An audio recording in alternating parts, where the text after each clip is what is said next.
네, 하나님 말씀은 갈라디아서 5장 22절에서 26절 말씀입니다. 갈라디아서 5장 22절에서 26절입니다. 신약 성경 308쪽입니다.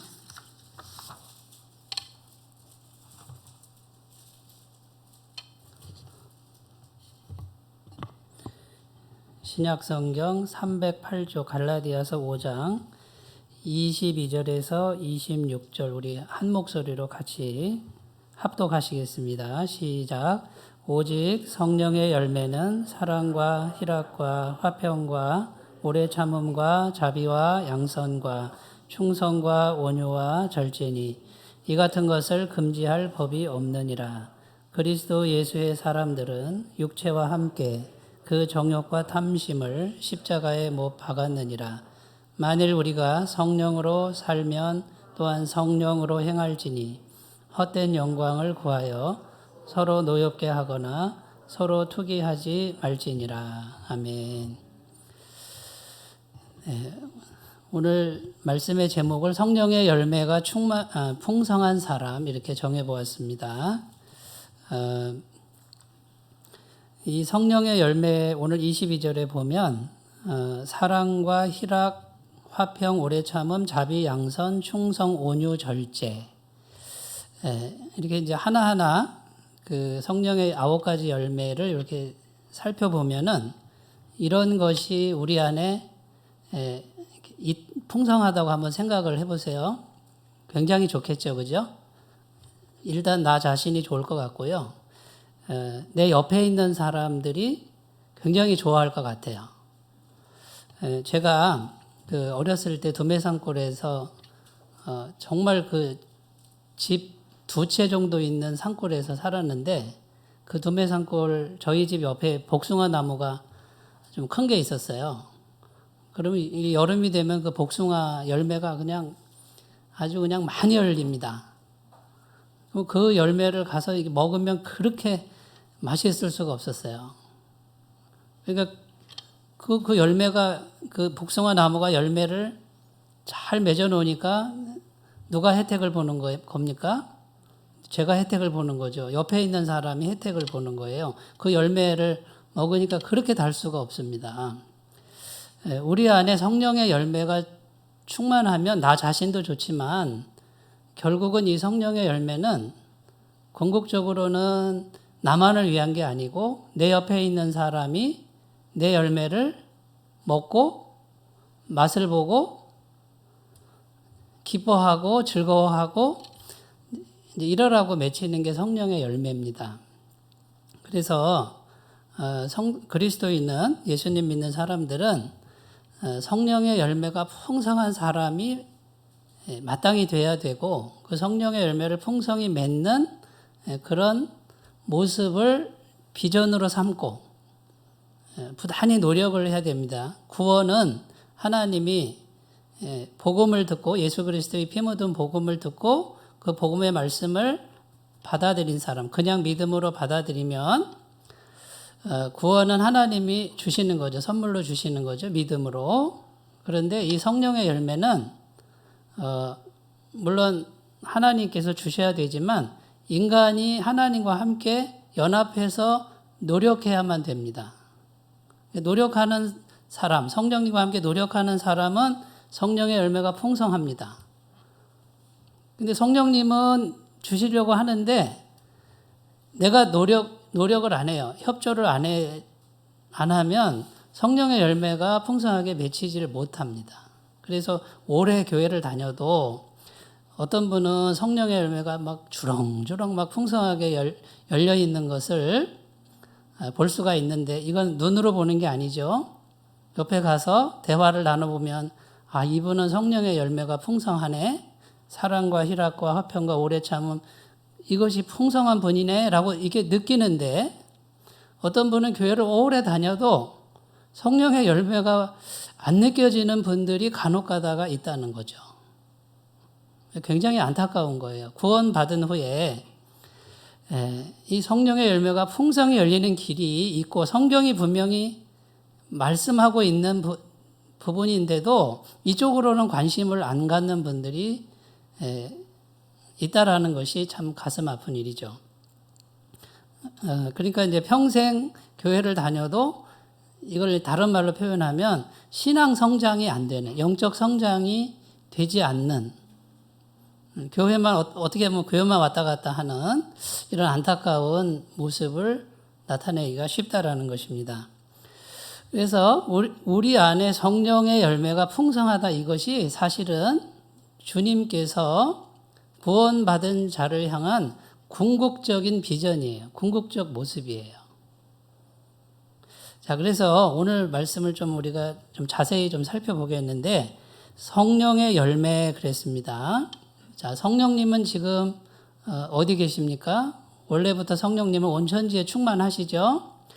그런데 지금 우리 안에 구원받은 사람 속에 성령이 오셔서 영원토록 내주하신다라고 하는 이 진리는 구원받은 분들은 다 아실 거예요.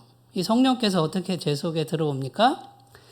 예수 그리스도께서 하나님이신데 사람이 되셔서 죄가 하나도 없으신 분이 이 세상의 모든 죄, 우리의 모든 죄를 다 대신 짊어지시고 십자가에서, 예수님은 죄가 하나도 없는데 깨끗하신 분이 우리의 모든 죄를 다 짊어지시고 십자가에 죽으심으로 죄값을 완벽하게 치러 놓으셨습니다. 지금 죽으시고 부활하셔서 살아계시니까 그 보혈의 능력은 영원토록 효력이 있습니다. 그 완벽한 죄사함을 이루신 그 예수님을 마음의 주인으로 모시는 거죠. 또는 복음의 말씀을 그대로 마음에 받아들이는 분은 구원받았다 그러는 거예요. 그런데 그 구원받은 증표로 성령을 부어주시는데, 성령이 오셔서 거듭나게 하십니다. 믿어지는 믿음이죠. 거듭난 믿음을 주신단 말이에요. 그러면 그 거듭난 믿음이라고 하는 게 뭐냐면 성령으로 거듭난다 그래요. 그러니까 성령이 오셔서 내 안에서 이제는 인격적 믿음, 믿어지는 믿음을 주시는 분이 성령님이라는 거예요. 이 성령님이 우리 안에 계신다는 거죠. 구원받은 사람은 자기 속에 성령님이 계시는 거죠. 그러면 이 성령의 열매니까 내 안에 계신 성령님의 열매다 그 말이에요. 그러면 성령님이 계셔서 맺히는 열매인데, 사랑, 희락, 화평, 이거는 전부 뭡니까? 성품이에요. 성품. 하나님의 영이신 제3위 하나님입니다. 삼위일체 하나님 중에 성령 하나님이 내 안에 계셔서 성품의 열매를 맺히게 하는 거예요. 그러니까 성경이 말하는 궁극적인 구원받은 사람들의 비전은 하나님의 성품이에요. 하나님의 성품이, 우리 인간 안에 하나님의 성품이 주렁주렁 풍성하게 맺히는 것. 이것이 하나님의 이제 비전이라고 할 수 있고, 이 모습으로 성도님들을 이끌어 가십니다. 성품이라고 하는 것을 주목하셨으면 좋겠습니다. 자, 그러면 왜 열매라고 하느냐? 그거는 하나님의 성품인데 누구한테 맺혀요? 나에게, 사람에게 맺혀요. 요한복음 15장 5절에 보면 나는 포도나무에 너희는 가지라. 이거 누가 하신 말씀이냐면 예수님이 하신 말씀입니다. 예수님이 나는 포도나무다, 너희는 가지다. 그러면 열매는 어디에 맺힙니까? 가지에 맺히잖아요. 우리에게 열매가 맺히는데 그 열매가 성령의 열매, 곧 하나님의 성품이, 내게 하나님의 성품이 맺혀져야 돼요. 자, 그러면 여러분 우리가 잘 생각해 봐야 되는데, 자, 사랑이라고 하는 것, 원어상으로 아가페입니다. 아가페는 우리가 잘 알다시피 하나님의 사랑이에요. 하나님의 성품. 사람의 성품이 아니에요. 그러니까 성령의 열매는 하나님의 성품이 사람인 나에게 하나님의 성품이 열리는 거예요. 그럼 어떻게 하면 될까요? 포도나무에 가지가 붙어 있어서 포도나무에서 양분이 계속 공급돼야 가지에 열매가 맺히잖아요.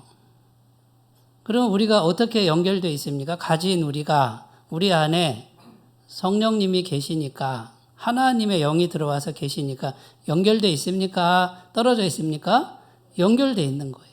그러면 성령님으로부터 계속 양분을, 이 양분은 내가 만들어내는 게 아니에요. 성령님으로부터 공급을 받는 거예요. 성령님으로부터 하나님의 성품의 진액을 내가 계속 공급받아야만 맺히는 열매가 성령의 열매입니다. 자, 성령님과 상관없이 내가 사랑해야지.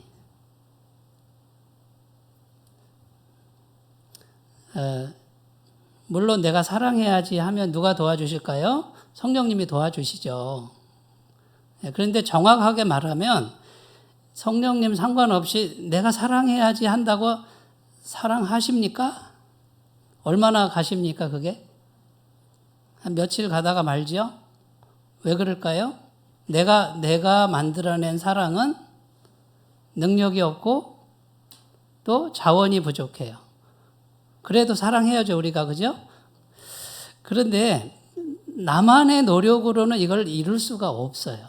그러니까 계속해서 성령님으로부터 진액을 공급받아야 되는데 결국 내 안에 계신 성령님이 하나님과 나를 연결시켜 준단 말이죠. 그 성령님으로부터 계속 공급을 받지 않으면 이 성령의 열매는 맺히기가 어려워요. 불가능해요. 그럼 나는 뭘 하느냐? 성령께로부터 이 진액을 공급받는데 내가 적극적으로 받으려고 하고, 그 다음에요, 사랑이라고 하는 부분을 실천하려고 하는데 내 힘만으로 하면 안 되고 성령의 능력을 공급받아서 같이 성령님과 협조해야만 시간이 갈수록 이 성품이 맺힌다라는 거예요. 많은 분들이 우리 안에 계신 성령님하고의 교제와 그분과의 사귐과 그분으로부터 이 하나님의 영으로부터 오는 하나님의 성품, 다른 것도 있죠. 하나님의 능력도 있는데 그 하나님의 마음을 공급받는 부분에 대해서 관심이 없는 부분들이 있다라는 거죠. 여러분, 나는 그렇지 않은가 한번 생각해 보세요.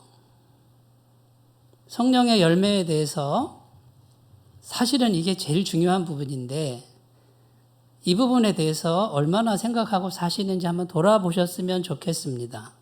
사실 이 부분이 다 되면 하나님의 능력이나 하나님의 임재가 뭐냐면 하나님께 사로잡히는 거예요. 임재라든가 하나님의 통치라든가 이따가 이제 설명하겠지만 이런 부분은 그냥 이루어지는 거예요.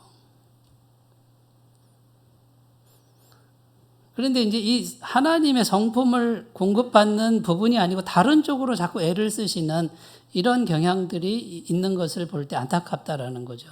여러분 자신을 돌아보셨으면 좋겠습니다. 그러니까 반드시 하나님과 성령님과 연결되어 있어야 되고 성령님으로부터 계속 공급받는 이 과정이 없이는 성령의 열매는 있을 수가 없다라는 겁니다. 자, 그러니까 성령의 열매는 하나님의 성품. 하나님의 성품이 열매니까 가진 나에게 맺혀져야 된다. 그러면 이제 신앙생활 하실 때 시간이 갈수록 자기 자신을 보시는 거예요. 내 안에 성령의 열매가 맺히고 있는가? 나를 만나는 사람들이 나를 만났을 때 성령의 열매를 느끼고 있는지 이걸 점검해 보셔야 되고요. 그게 만약에 희귀하다. 그러면 방향 점검을 다시 하실 필요가 있다라는 것입니다. 자, 그러면 이 성령의 열매가 왜 그렇게 중요한지 우리 살펴보겠습니다. 첫 번째는 신앙이 성숙하고 있음을 증거해 줍니다. 신앙이 자라고 있는지 자라고 있지 않은지가 이 성령의 열매에 달렸다라는 거예요. 첫 번째, 오늘 말씀 23절에 보면 우리 23절 같이 읽어보겠습니다. 시작. 온유와 절제니 이 같은 것을 금지할 법이 없느니라. 아멘. 여기 이 같은 것을 금지할 법이 없느니라 이렇게 되어 있습니다. 여기서 법이라고 하는 이 단어는 첫 번째는 구약 율법을 말합니다. 구약 전체 율법을 살펴봤을 때 구약 율법 전체가 다 말하는 거다. 이 같은 것을 금지할 법이 없다. 이 말은 구약 율법 전체가 지지하는 것이다. 이 뜻이에요. 그러니까 구약 성경 전체가 지금 지향하는 지향점이 성령의 열매라는 거예요. 결국 구약의 율법이 뭐 하라, 뭐 하지 마라 이렇게 쫙 돼 있지만 결국은 성령의 열매를 향한 법이다. 그 뜻이에요. 첫 번째 의미는. 두 번째는 이 같은 것을 금지할 법이 없다. 이 말은 세상 사람들까지도 좋아할 덕목이고 칭찬할 덕목이다라는 거죠. 꼭 법이 있고를 없고를 떠나서 우리가 성령의 열매를 풍성히 맺히면 안 믿는 사람도 우리를 만났을 때 칭찬한다 그 말이에요. 그러지 않겠어요?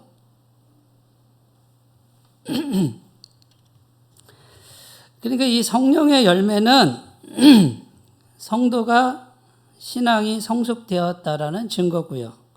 이 성령의 열매가 풍성한 교회는 교회가 성숙되었다라는 지표가 됩니다.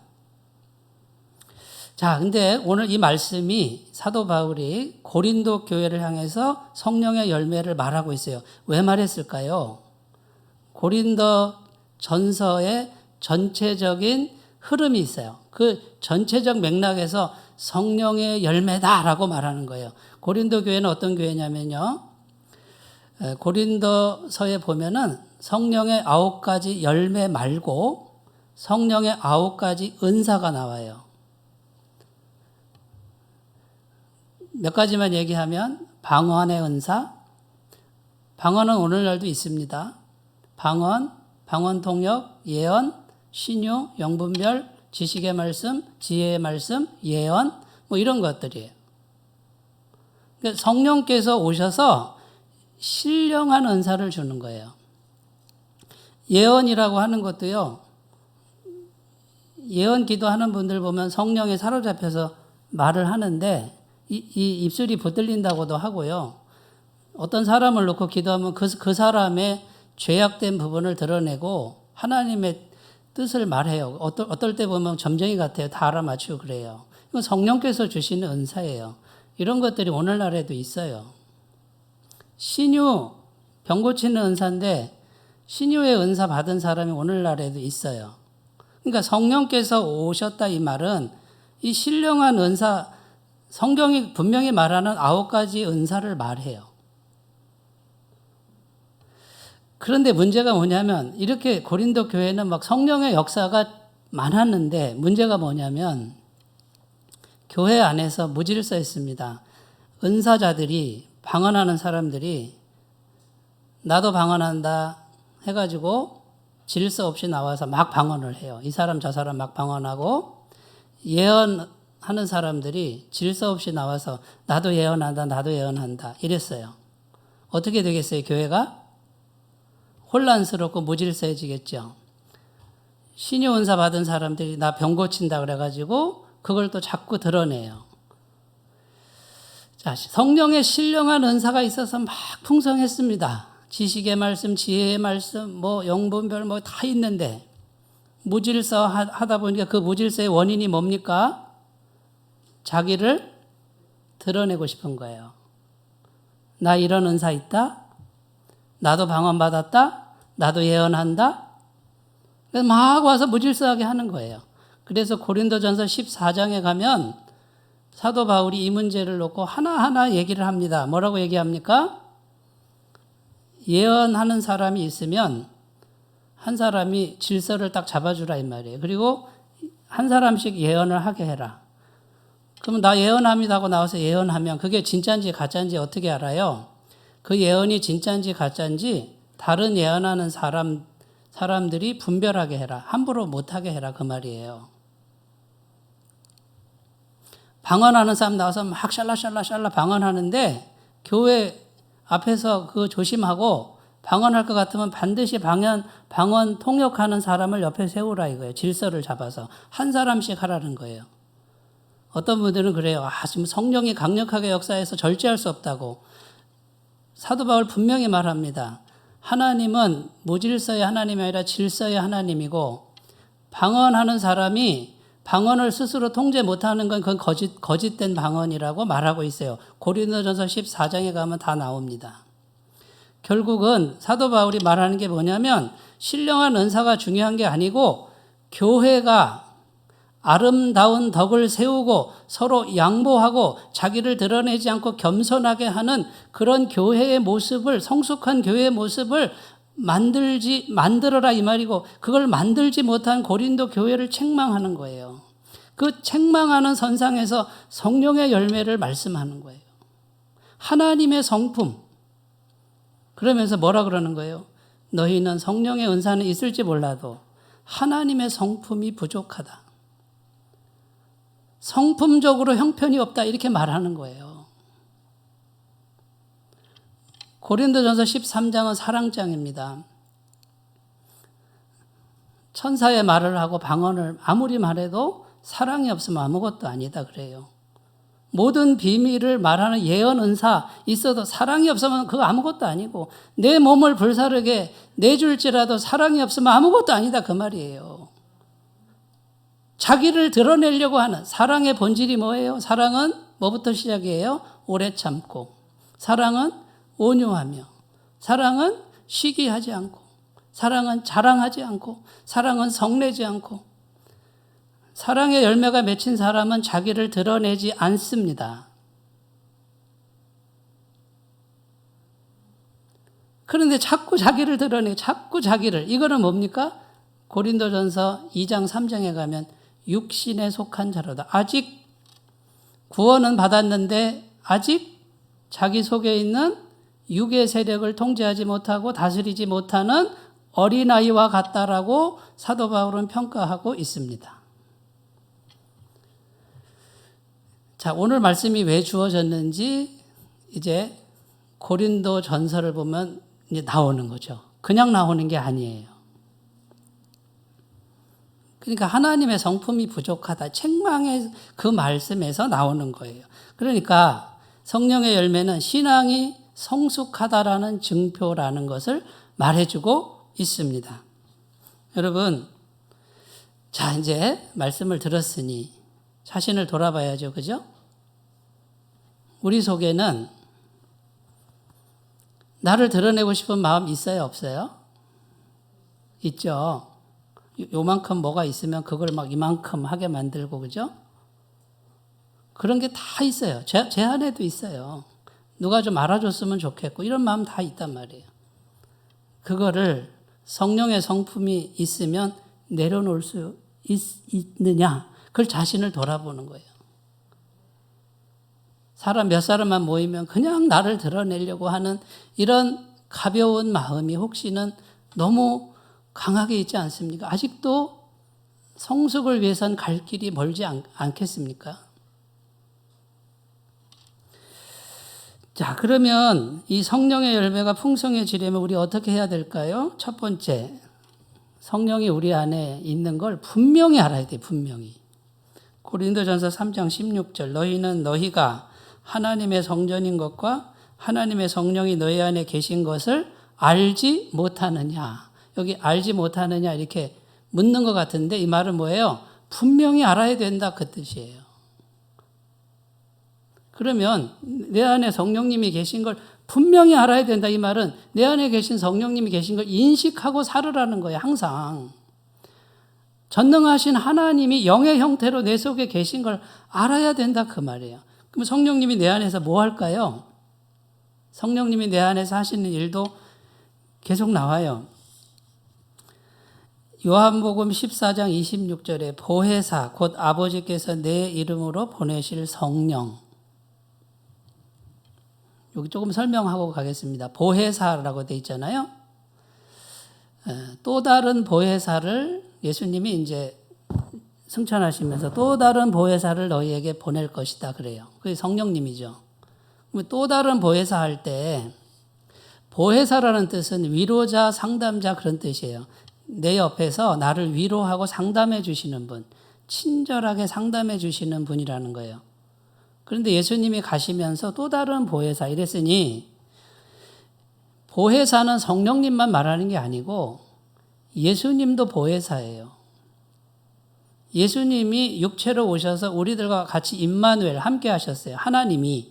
그래서 친히 우리와 함께 먹고 동고동락하면서 상담하시고 말씀을 주셨던 그분이 가시면서 또 다른 보혜사. 예수님도 보혜사고 성령님도 보혜사인데 같은 보혜사인데 우리의 위로자인데 예수님이 가시니까 성령님이 오실 거다. 또 다른 보혜사. 하나님의 마음이에요. 하나님은 끊임없이 우리를 찾아오십니다. 지금도 찾아오십니다. 지금 이 시간에도 찾아오신 거예요. 그런데 바깥에만 계신 게 아니고 예수님은 바깥에 계셨지만 이제는 예수님 보혈로 완벽한 죄사함 받고 이제는 우리 안에까지 여기까지 들어오셔서 우리 안에서 같이 사시는데 영원히 내주하시는 거예요. 절대로 구원이 흔들리지 않도록. 그래서 우리 안에서 뭐 하신다고요? 보혜사, 위로자, 상담자가 되신다는 거예요. 계속 읽어볼게요. 그가 너희에게 모든 것을 가르치고 내가 너희에게 말한 모든 것을 생각나게 하시리라. 가르치고 생각나게 하십니다. 뭐가요? 뭐를요? 말씀을, 예수님 말씀을, 성경 말씀을, 결국 성령님이 하시는 가장 본질적이고 중요한 일이 뭐냐면 내 안에 오셔서 말씀이 생각나게 하고 깨달아지게 하는 거예요. 어떤 분들은 성령 받았다고 하면서 말씀 얘기 안 하는 분들이 있는데 좀 의심해 봐야 될 거라고 저는 생각합니다. 성령을 받으면 말씀이 생각나고 말씀으로 이끌어가요, 우리를. 이상한 데로 이끌어가는 게 아니에요. 그리고 성령님이 오시면 항상 예수님을 증거하게 돼 있어요. 성령은 예수의 영이에요. 그리스도의 영이고요. 이 성령님이 예수님을 계속 증거하고 예수님을 높이는 이유는 구원받게 하는 거예요. 영혼들이 예수님을 발견하게 도와주는 거예요. 성령 충만한 사람이 복음을 전할 때는 어떻게 돼요? 그 복음에 누가 함께 역사해요? 성령님이 함께 역사하는 것이죠. 우리가 성령 충만해야 됩니까? 안 해야 됩니까? 성령 충만해야 돼요. 에베소서 5장 18절 술 취하지 말라 이는 방탕한 것이니 오직 성령의 충만을 받으라. 딴 거 하지 말고 오직 성령의 충만을 받으라. 내가 노력해서 되는 게 아니라 성령님으로부터 달라고 해서 받으라 그 말이에요. 성령님 성령 충만 주세요라고 기도하는 삶이 절대적으로 필요하다는 거예요. 그냥 살지 말라는 거죠. 알아서 해주겠지 그러지 말고 그냥 막 살다 보면 되겠지 그러지 말고요. 분명히 오직 성령의 충만을 목표로 해서 그분으로부터 받으셔야 돼요. 인격적 교제를 하셔야 됩니다. 내 안에 계신 성령님은 살아계신 분입니다. 물질이 아닙니다. 기계가 아닙니다. 살아계신 인격, 지정의를 가지신 감정을 가지신 분이고 우리와 대화하기를 원하고 살아계신 분으로 인정받기를 원하고 경배받기를 원하시는 하나님이신 줄로 믿습니다. 그런데 영으로 계시니까 계신지 안 계신지 무시하지 말고 성령이 있다 그러니까 있는 거고요. 성령의 거듭남이 확실한 분들은 성령님과 교제하는 시간을 계속 가꾸셔야 돼요. 순간순간 가꾸셔야 돼요. 그러면 시간이 갈수록 내 안에 계신 성령님이 점점 더 실체가 됩니다. 실체. 확 느껴진단 말이에요. 근데 그 실체가 됐다 그래서 막 이상하게 가는 게 아니에요. 일상사 속에서, 평범한 삶 속에서, 내가 일하는 일터에서 성령님과 교제하고 그분과 사귀면서 일상사 일을 하는 거예요. 평범하게. 그거면 충분한 거예요. 근데 자꾸 이상한 데로 끌고 가, 이상한 현상으로 끌고 가고, 이상한 행위를 자꾸 하고, 이제 그런 방법은 바람직하지 않은 것이죠. 그 다음에 우리가 기도 생활을 해야 되는데 우리가 기도하려고만 하면 우리 안에 계신 성령님이 도와주신다라는 말씀이 있어요. 로마서 8장 26절. 이와 같이 성령도 우리 연약함을 도우시나니 우리는 마땅히 기도할 바를 알지 못하나 오직 성령이 말할 수 없는 탄식으로 우리를 위하여 친히 간구하시느니라. 자, 우리가 기도할 줄 몰라요. 기도할 줄 몰라요. 하나님 이래도 돼요. 뭐라고 기도할까요? 하고 이렇게 기도하려고 하면 누가 도와주신다고요?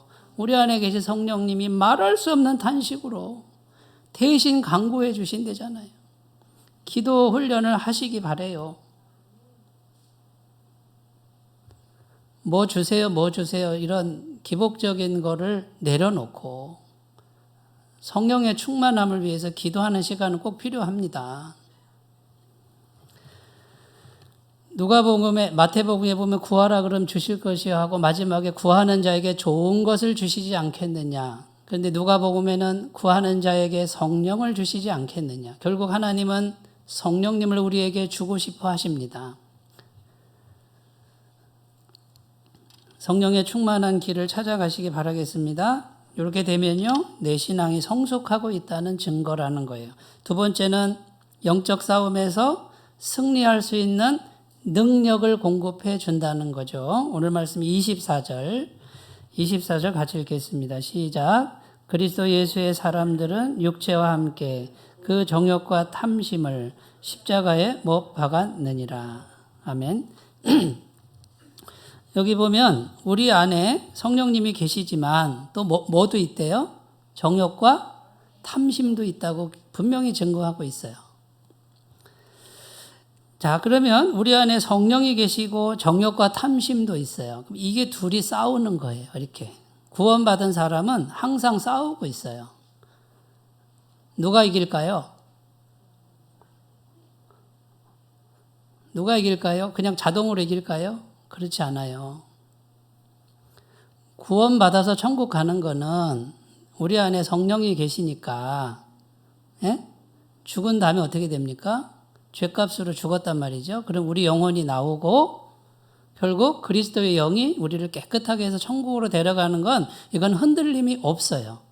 그런데 우리가 죽을 때까지 매일매일의 삶 속에서는 이 싸움이 벌어지는데 어떤 사람은 이 싸움에서 이기는 분이 있고 어떤 분은 이 싸움에서 지는 분이 있고 그래요. 구원받은 사람들도. 이거는 내가 싸워야 돼요. 주님과 손잡고 내가 싸워야 돼요.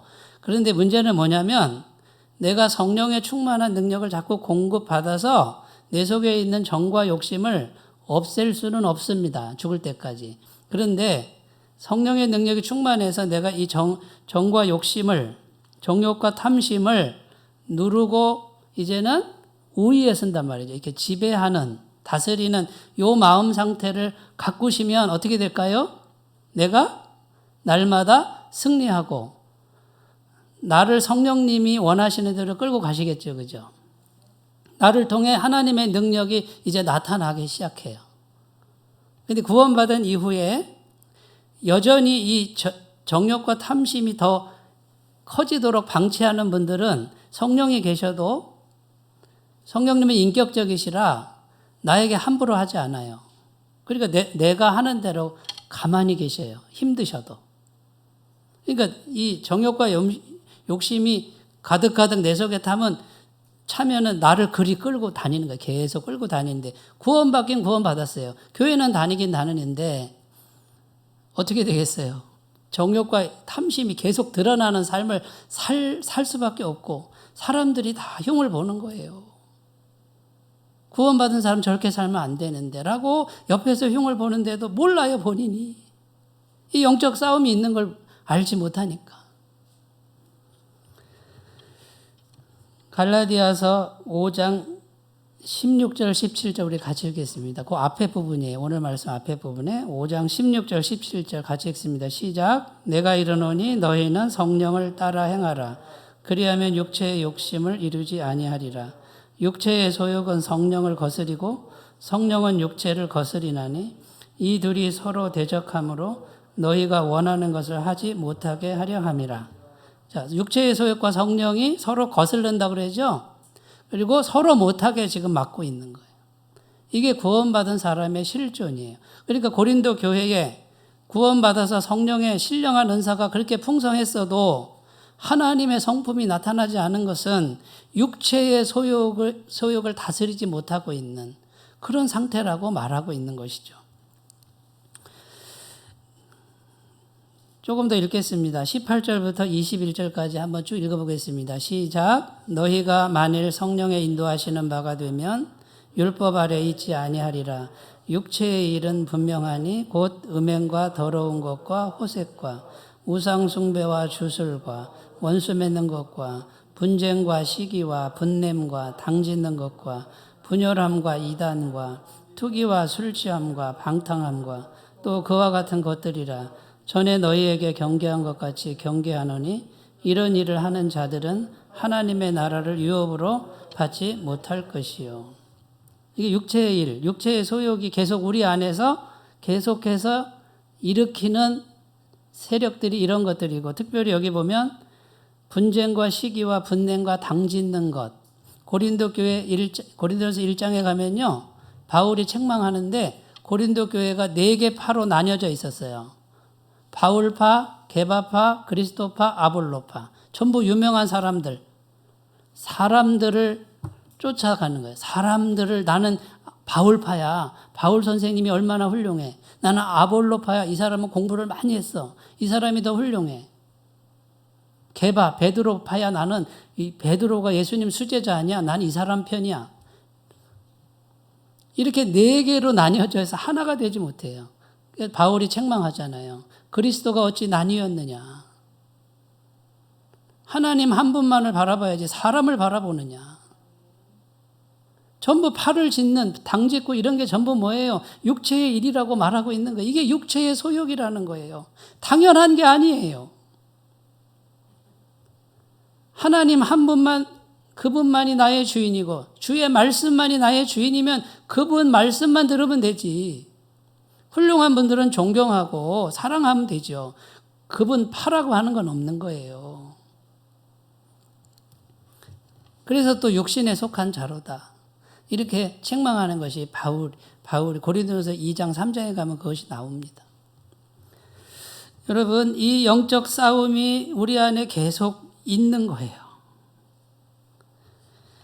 성령을 따르는, 성령이 충만한 사람이 많아질수록 교회는 하나가 됩니다. 사랑의 공동체가 됩니다. 그런데 이 육체의 소욕을 따르는 사람들이 많아질수록 교회는 문제가 생기고 자꾸 분열되고 상처받고 세상 사람은 손가락질하고 이런 안타까운 일들이 생기는 거예요. 자, 전부 뭐 얘기하는 거예요? 우리 속에 있는 성품 얘기하는 거예요. 우리 속에. 하나님의 영이 우리 속에. 저는 강조하는 게 뭐냐면 이 마음을 건너뛰고 하는 신앙의 성취는 전부 가짜라는 거예요. 내 마음에서 주인이 바뀌어야 돼요. 내 마음에서 성령님이 내 마음을 다스리지 못하면 바깥의 성취나 업적은 전부 하나님께 의가 되지 못하고, 예수님 안 믿는 사람들도 돈 잘 벌잖아요. 얼마든지 성공하잖아요. 물론 그 사람이 나중에 예수님 믿으면 그게 다 귀하게 쓰임 받겠지만 구원받지 못한 사람도 얼마든지 성취하며 살잖아요. 우리나라 제일 부자가 예수 안 믿잖아요. 그게 목표가 아니잖아요. 참된 신앙은 내 안에서, 내 마음에서 이 육체의 세력을 다스리고 이기는 이 성령의 능력, 그 성품을 날마다 공급받아서 그분의 마음을 공급받아서 내가 협력해서 내 마음에서부터 이기는 거예요. 그러면 자동적으로 그 사람은 하나님의 임재의 통로가 되고 하나님의 아름다운 도구가 될 줄로 믿습니다. 그 상태에서 세상 일도 하는 거예요. 내 사업을 하는 거예요. 그러면 그 사업이 하나님의 사업이 될 줄로 믿습니다. 나를 만나는 모든 사람이 나에게서 성령의 열매를 맛보고 내가 당신하고 있으니 너무 좋다. 마음이 편하다. 장사가 좀 안 돼도 괜찮다. 나는 행복하다라고 말하는 그 소리를 들으라는 거죠. 이게 진짜 예수 믿는 사람들의 모습이 돼야 될 줄로 믿습니다. 이것 때문에 예수님이 죽으셨어요. 십자가에서 자신의 전부를 찢으시고 완벽한 죄사함을 이루시고 하나님과 이 죄인 우리를 연결시켜 주셔서 이제는 하나님의 성령이 내 안에 오시게 하셔서 그 성령을 통해서 하나님의 모든 은혜를 공급받게 하신 것이 예수님의 보혈의 능력인 줄로 믿습니다. 구원받아서 천국 가는 건 다 아셔요. 다 아신단 말이에요. 공식적으로 다 알아요. 근데 실제 오늘 살 때 구원의 능력이 우리 안에 얼마나 있느냐 그 말이에요. 그 성령의 능력이 얼마나 우리 속에 있느냐 그 말이에요. 세 번째입니다. 하나님의 통치가 내 삶에 이루어집니다. 여러분, 성령의 열매가 이게 풍성해지면 이제는 하나님의 통치가 내 안에 이루어져요. 자, 내 안에 하나님의 통치가 이루어지면 이제는 환경도 통치하시기 시작한다라는 거죠. 25절 같이 읽겠습니다. 25절 시작. 만일 우리가 성령으로 살면 또한 성령으로 행할지니. 성령으로 살고 성령으로 행하고 이제는 성령께 완전히 사로잡혀서 우리가 일상사를 살아가는 단계까지 가요. 6절에 읽지 않고요. 그 상태로 되면은 주님의 임재가 내 안에 완전히 이루어지고 통치가 내 안에 이루어지니까 자연적으로 내가 하는 모든 일 속에 주님의 손길이 닿아요. 그러면 환경이 바뀌겠어요? 안 바뀌겠어요? 하나님의 손길이 나와 함께 하는데 내가 달라졌는데 말하는 방식이 달라지고 일하는 방식이 달라지고 기도하는 방식이 달라지고 하나님의 능력 받는 방식이 달라졌으니 삶이 자연적으로 바뀌죠.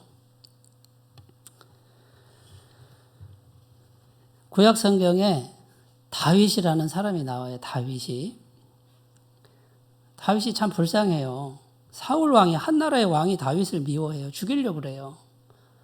목숨 부지하려고 막 그냥 도망 다니는 거예요. 10년을 넘는 시간 동안. 근데 다윗이 한 게 뭡니까? 광야에서 동굴에서 정말 비참하고 외로울 때 하나님께 계속 기도하는 거예요. 하나님. 자기 마음속에 두려움이 막 엄습해 옵니다. 죽음의 공포가 엄습해 오고 극심한 외로움이 이런 것들이 얼마나 지배를 했겠어요. 그런데 하나님 도와주세요. 나는 하나님만 의지합니다. 원수들이 벌떼처럼 나를 애워싸고 있습니다. 그런데 기도하면 하나님 나는 두려워하지 않겠습니다. 여호와 하나님 나와 함께 하시니 어디 함께 하세요? 눈에 보여요? 안 보이는데 마음으로 하나님 함께 하시니 그 두려움을 마음에서 다 이겨내잖아요. 그 훈련을 10년도 넘게 받는 거예요. 하나님 앞에서 10년도 넘게 받고 사람들이 찾아오기 시작하는데 400명이 찾아오고 600명이 찾아오고 제사장들도 오고 제사장이 오니까 그때부터는 전쟁을 할까요 말까요? 하나님께 물어라. 하나님이 하라 그러면 하고 하지 말라 그러면 난 죽어도 안 한다. 항상 말씀만 구하는 다윗. 이 훈련을 10년도 넘게 합니다. 마음에서부터 다윗은 계속 하나님 붙들고 의지하고 간절히 붙들고 마음에서부터 말씀에 순종하고 마음에서부터 하나님의 임재를 거두니 어떻게 됐어요? 그 모든 것을 다 이겨내잖아요. 그리고 이스라엘의 왕이 됩니다. 처음부터 12지파 왕이 아니라 2지파, 베냐민과 유다의 2지파가 와서 우리의 왕이 되주십시오. 왕이 되고 전쟁하지 않습니다. 싸우지 않습니다. 무려 7년이 지난 후에 10지파가 또 찾아와서 우리의 왕이 되어주세요 하고 평화롭게 이스라엘 전체의 왕이 된 왕. 누가 그렇게 하셨을까요? 다윗 속에 계신 다윗 안에 충만한 하나님의 그 역사와 은혜가 다윗을 시간이 갈수록 존귀케 하고 성경에 뭐라고 되어 있냐면 다윗은 전쟁에서 단 한 번도 지지 않은 사람으로 나와요. 왜 앉았을까요? 하나님이 함께 하셨으니까. 여러분 구약 성경에 모세가 있어요. 모세 80세의 할아버지가 하나님께 쓰임 받습니다.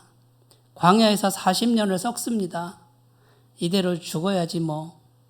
내 인생 이걸로 끝이다라고 생각할 그때에 주님이 찾아오시는 거예요. 마음속에 인간의 혈기나 자기 야망이나 자기 방법이 남아있지 않아요. 빈 마음에 하나님의 성령의 불이 오니까 하나님의 위대한 도구로 쓰임 받잖아요. 그 가녀린 할아버지가 지팡이 하나 들고 아무것도 없어요. 모세가 뭘 갖고 싸웠어요? 돈 갖고 싸웠어요? 사람 갖고 싸웠어요? 환경 갖고 싸웠나요? 보이지 않는 하나님 한 분, 그분의 말씀 붙들고 40년 동안 들고 다닌 지팡이 하나 들고 싸우고 이겼다고 성경은 말하고 있습니다. 여러분, 오늘도 하나님은 동일하세요. 그분은 살아 계시는 분이에요. 전능하신 분인 줄로 믿습니다. 우리가 우리의 마음을 열어서 그분을 모시고 그분의 성령이 우리 마음을 지배하도록 그분께 마음을 드리고 성령의 충만함을 구하셔서 육체의 소욕을 다스리는 이 성령의 열매를 맺어가시는 분들은 하나님의 임재 속에, 하나님의 통치 속에 있는 것이고 그분의 환경도 하나님이 다스려서 하나님이 도와주시는 은혜가 있을 줄로 믿습니다. 이렇게 날마다 승리하시기를 바라겠습니다. 기도하겠습니다.